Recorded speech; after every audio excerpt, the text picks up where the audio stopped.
Hello everyone, myself Dr. Ruchit Patel, Associate Professor at UNMICRC Institute of Cardiology and Research Center, Ahmedabad, in the Department of Cvts.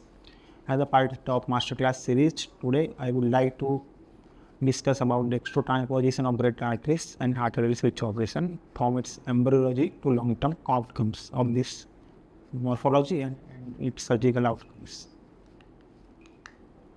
So learning objectives for today are understanding the embryology and anatomy of d-TGA, classification of coronary artery patterns and the surgical risk. We will discuss about what is the parallel circulation, why mixing is required in such a morphological cases for the survival of the babies. Then outline the neonatal stabilization strategies and main surgical operation, arterial switch operation, steps and coronary transfer techniques. Then is early and late complication, including the follow-up for the operated cases, lifelong surveillance, and such a few special scenarios like TGA with VSD, alveolar outflow tract obstruction, tossing being anomaly, and late presenting TGA with intact ventricular septum. So how common is d-TGA? It's one of the most common cyanotic congenital heart disease, present in 1 in every 3 to 5,000 live births. And most common cyanotic heart disease presenting in neonatal period, responsible for 20% of neonatal cyanotic heart disease, overall 5 to 7% of total congenital heart disease. It is predominantly male predominant, with 50% of cases having intact ventricular septum, and where the rest of them having either ventricular septal defect with or without alveolar outflow tract obstruction. Most cases are sporadic, etiological wise, but there may be some association with maternal diabetes, advanced maternal age, or periconceptual factors including the drug exposure. Chromosomal abnormalities are less common than the other outflow tract anomalies, particularly d-TGA syndrome. 20q11 deletion is rare in isolated d-TGA. And antenatal detection rates stay suboptimal because they are usually in the normal four chamber view for antenatal echo. There will be missing of this is our anomaly for outflow tract, and we usually look for the normal four chamber views in antenatal echo. So it can be missed in the antenatal echo, right? Particularly when misdiagnosed or missed when neonatal collapse is there and issues. Now, historical part of this historical part for this management of this anomaly. First, Blalock had provided described the atrial septal defect creation for mixing of the lesions in this morphology in 1950. And to substitute it with a catheter-based intervention, the skin provided guided us for the balloon atrial septostomy to avoid the open surgery for avoiding the sternotomy for these things. And in early 1960s, Sanning and Mustard provided the idea of atrial switch can be done for these cases, though it can provide a physiological correction. And here the RV contributes as a systemic ventricle, but it adds on consequences like RV failure over the time, maybe arrhythmia or baffle complications. So in 1975, first time Zattini described as the artery switch operation that transformed the management of d-TGA cases because it provides anatomical correction. Here the LV contributes as a systemic ventricle.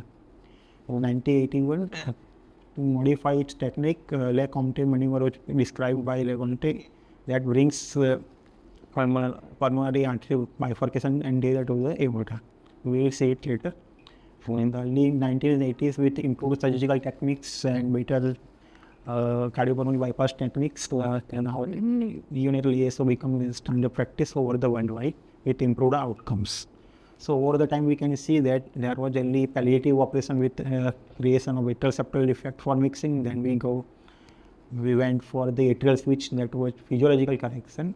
And now over the time, there is an arterial switch operation, and it's preferred for the management of such cases, that is providing the LV as a systemic ventricle and avoiding the long-term complications of atrial switch operation like RV failure or arrhythmias and baffle related complications. Section 1 is the anatomy, embryology and classification.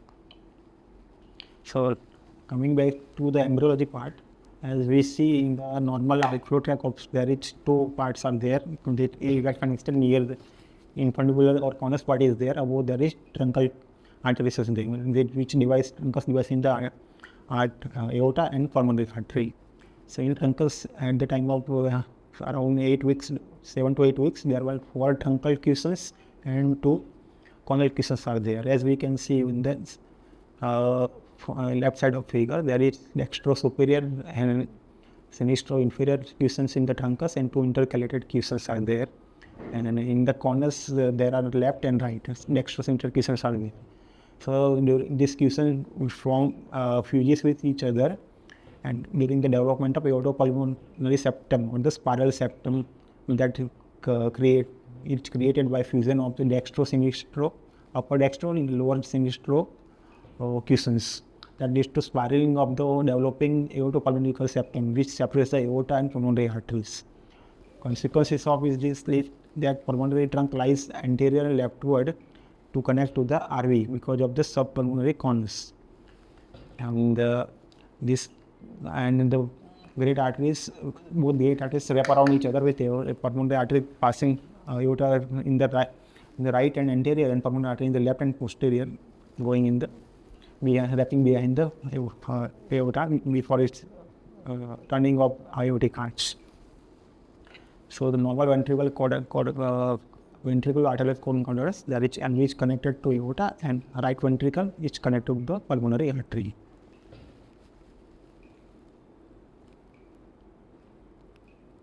The neural crest derived cells populate the conotruncal ridges and during this aorticopulmonary septum development and spiraling. So they are essential for neural spiraling. And in cases of TGA, there is neural crest deficit is there, then derived cells are deficient and associated congenital anomalies, extracardiac anomalies can be present. That is the role of neural crest cells.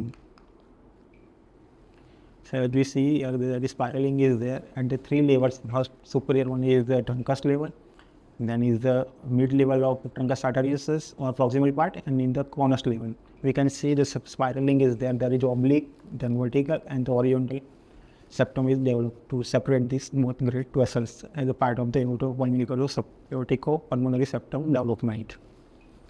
So in cases of d-TGA, basic anomaly is that there is septum is not spiraling, it is straight in the line. What is the consequences of that? This leads to aorta anteriorly and rightward to connect to the morphological right ventricle, and the pulmonary artery lies in the left and posterior, connect with the morphological left ventricle. So this great arteries runs in parallel rather than spiraling around each other, crossing each other. This is the hallmark of the transposition of great vessels. So here there is atrioventricular concordance is preserved, but ventriculo-articular discordance is the basic anomaly in the d-TGA. In the lower figure, we can see that in the normal heart or on top, there is subpulmonary conus in there, which pushes the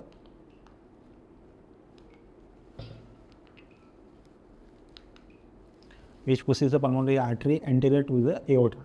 In cases of double outer right ventricle in the center part, we are seeing there is both conus are there, subaortic and subpulmonary. So both arteries are lying parallel or side by side position. And in cases of TGA, there is subaortic conus is there, while the subpulmonary conus is absent. That leads to aorta lying anteriorly and towards the right. This is another proposed theory for the development of d-TGA. Of anatomical classification, as most commonly d-TGA with interventricular septum, as I already told, is the most common one, amounting to 50 to 60% of the cases. Here there is no associated VSD there, so mixing is entirely on the ASD level or augmented with the PDA. They require early surgery within the 2 to 3 weeks. Second most common is TGA with ventricular septal defect, responsible for around 1/3 of the cases. VSD helps in improving the mixing, but may present later on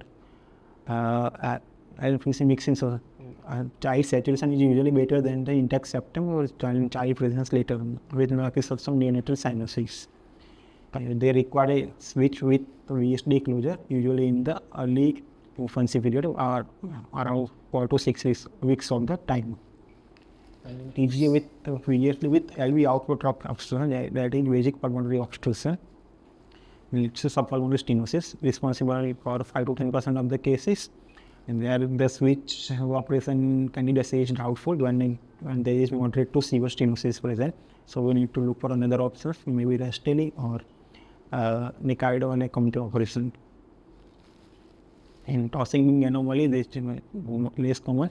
VSD in there in subpulmonary location, like a DORV type, there are side-by-side graduations with PA overriding the VSD. So airway flow is through VSD into the pulmonary artery. So they require ASO with interventricular tunnel with VSD closure, that we see in the later in special scenarios. So basically the anatomy will decide the early outcome, decide the timing of the surgery. In cases of no VSD, we require to operate only within 2 to 3 weeks. In VSD, we can wait for 4 to 6 weeks. And in other cases, with LVOT obstruction or tossing anomaly, we have to look whether we can go for the switch operation or not, depending upon the amount of the obstruction in the subpulmonary region. Now, coronary anatomy and physiology, the two variables which the most important determinant for the outcomes of this operation, and as well as clinical engines. There are multiple nomenclature has been provided in literature and over the time by cardiac surgeon. Most as we see that may be Leiden convention or Jakob patterns, and another one is there. But because of this, so many classifications, there is inconsistent terminology leading to hampering in the communications.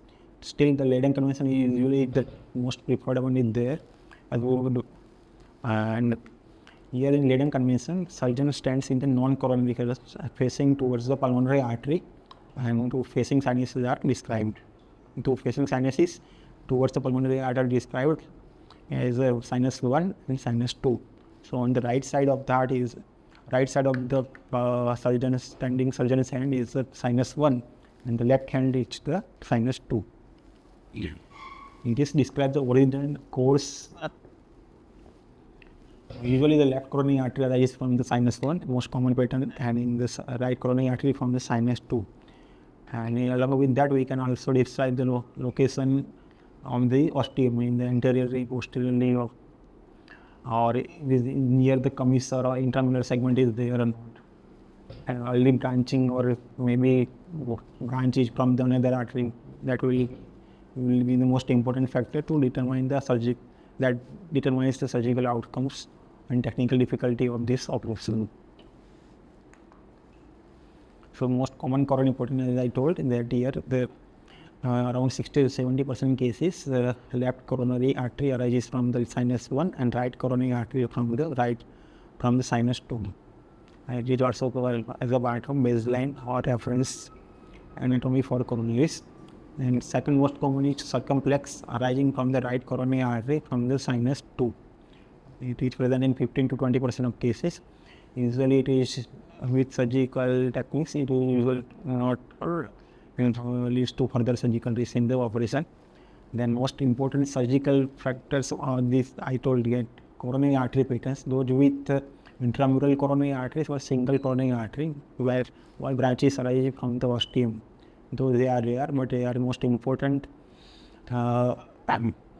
for technical feasibility of this surgery, and because they have increased the consequences of coronary events if not done with proper technique, or maybe technically demanding surgical experience is required. Here the single LCH.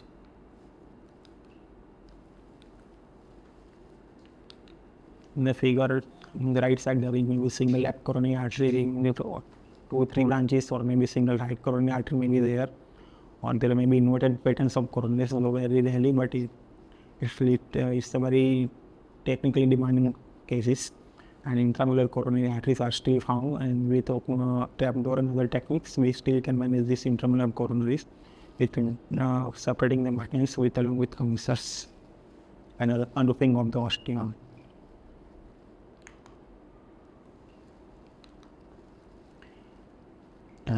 So pathophysiology, normally as in the normal heart, there are systemic pulmonary circuits are running in the series.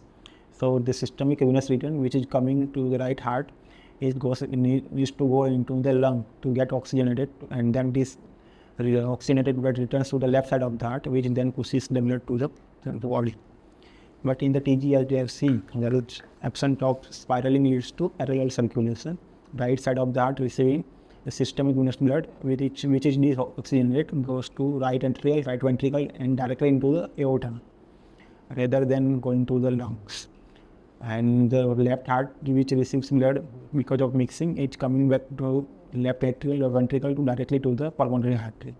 So it is incompatible with life unless there is some mixing at the is present, which can be at the level of atria, ventricle, or maybe arterial level because of PD, patent ductus arteriosus. These are the hallmark of survival, depends on this mixing of the two parallel circulation. So what determines the effect of mixing and oxygenation? Most important factor is the inter-arterial communication, maybe due to PFO or atrial septal defect is present on is the most important site for bidirectional mixing. Patency and size of ductus arteriosus. Ductus helps in augmenting the mixing, specifically when the PFO or small restrictive VSD is present. So, and there is VSD is present and helps in mixing, and often baseline saturation of the child is better, and maybe sinus will be not so much evident in these cases. And when pulmonary vascular resistance fall after the birth, then maybe electrolytes and decreases, and can worsen the mixing over the first few days of the life. So net effect is clinical hypoxemia is often out of proportion because of this anatomical simplicity with absence of mixing. When the PFO is there or small ASD which is restrictive in the nature.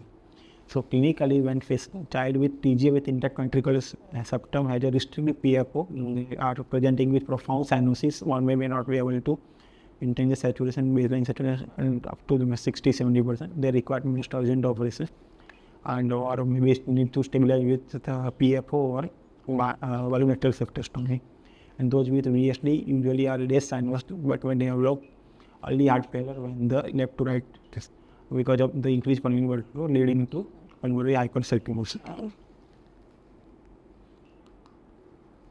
So let's have a look at how to diagnose these scenarios and stimulate the child from fetal suspicion to infant ready for taking to the operation theatre. So echo is the most important diagnostic determinant for this one only, and usually sufficient. A 4-chamber which for fetal and itinerary echo as mentioned, we usually do a 4-chamber echo. In isolated TGA, we can consider it as a PFO or maybe ASD in there until we look for the outflow tract, because this is the anomaly of the outflow tract. So greater arteries are seen to arise in parallel rather than the normal crossing relationship.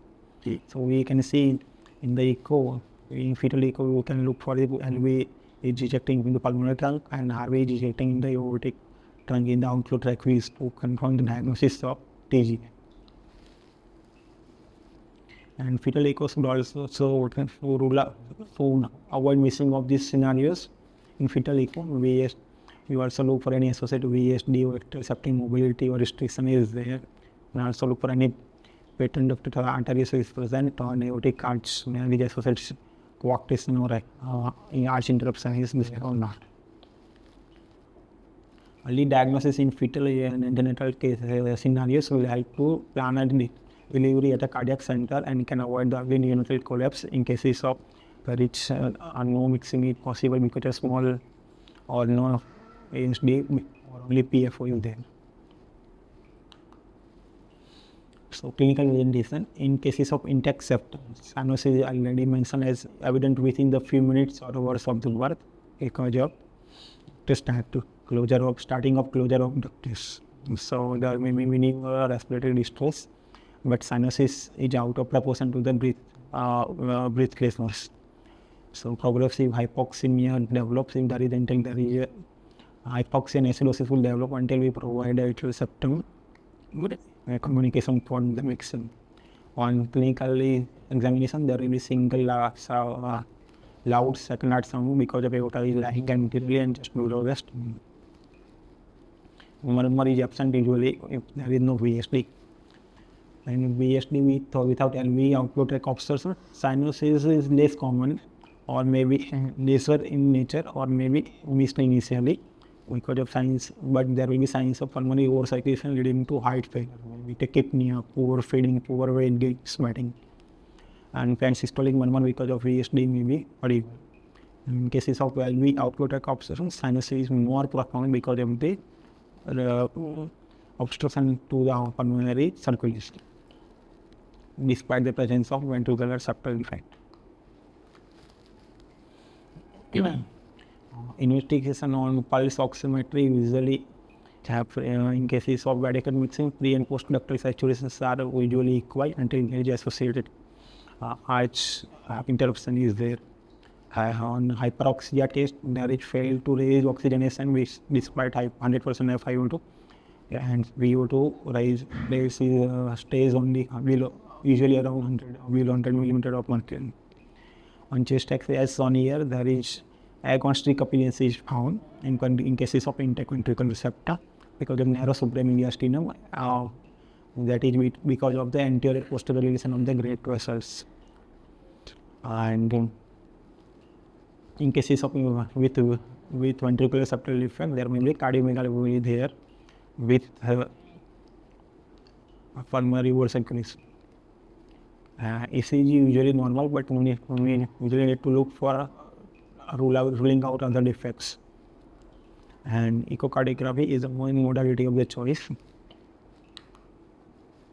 So, most important investigation before planning surgery or determine the management is the echocardiography, and echo will first look to for ventricular arterial discordance and parallel course of two vessels as in RV2 aorta and LV2 pulmonary artery. We should look for anterior posterior side by side great vessel relations and then associated VSD, their size, location of VSD, and rule out any associated subpulmonary obstruction is there, or either it's dynamic or fixed or discrete or diffuse.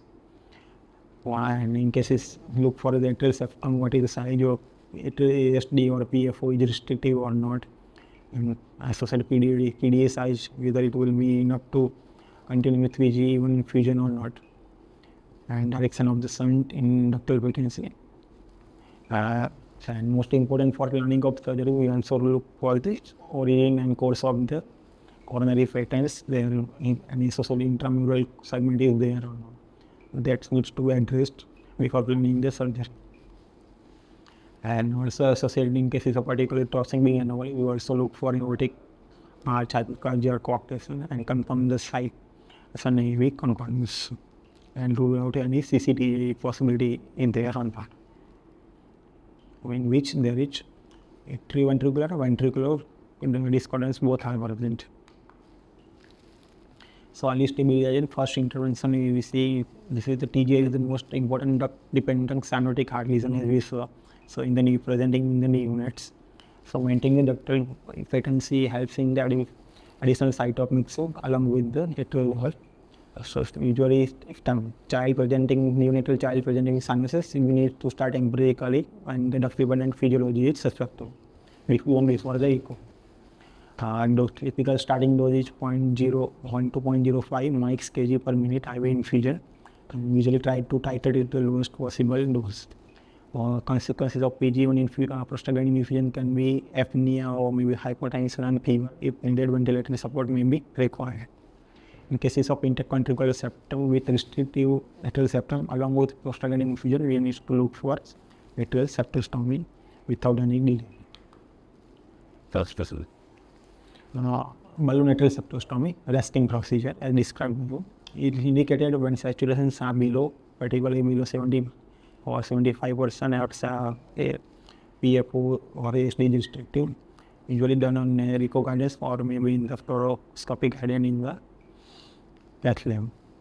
Here the balloon catheter is passed across the foramen ovale of PFO and passed into the left atrium. The balloon is inflated and flicked back and it's pulled back to trigger the subtomy rhythm. The target is to provide larger and non-restrictive atrial communication, so improving the intercirculatory mixing and improve the saturation volumes. Complications are usually rare with improved experiences, but there can be atrial or KY injury can be there, or arrhythmias and embolism, air embolism is a possibility. And this procedure has transformed the neonatal management of these cases, as described by Nebraska in 1996. It's a bridge for safe surgery at the 2 to 3 weeks of ASO.